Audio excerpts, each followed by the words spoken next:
Yesterday at Bondi Junction, Westfield shopping centre, a group of protesters stormed the shopping centre indoors and just outside as well, shouting chants, holding placards as well, saying that we're being oppressed and all sorts of things. Let's take a listen to what they were saying.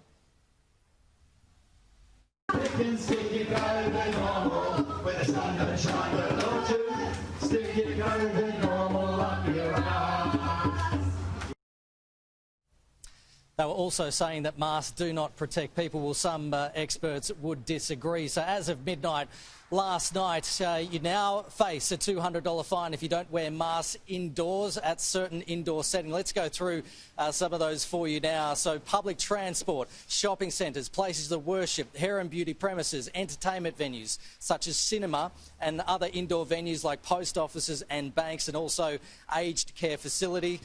Children under the age of 12 and also people with health disorders are exempt from wearing masks, so they won't get a fine. However, they're encouraged to do so if they possibly can. Health Minister Hazzard is urging police to use discretion with handing out fines over the next few days, because this has just come in.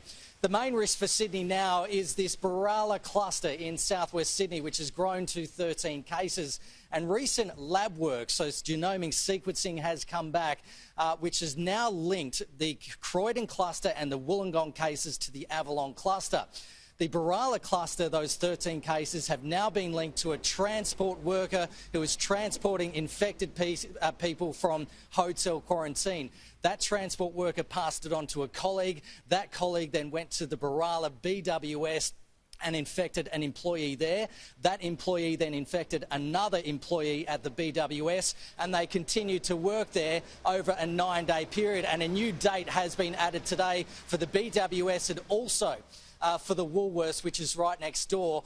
That is the 20th of December. Now, if you were there from the 20th of December all the way through to the 31st, you're considered a close contact. You need to isolate, get tested, and remain in isolation until, even if your test result comes back negative. We're talking thousands of people. In fact, Dr. Kerry Chance said yesterday that just over 1,000 people alone on Christmas Eve visited the store. And she's also asking the close contacts of those customers to isolate as well. So, Danica, we're talking about tens of thousands of people now being told to isolate because of this Berejiklian cluster, which has emerged in the past few days.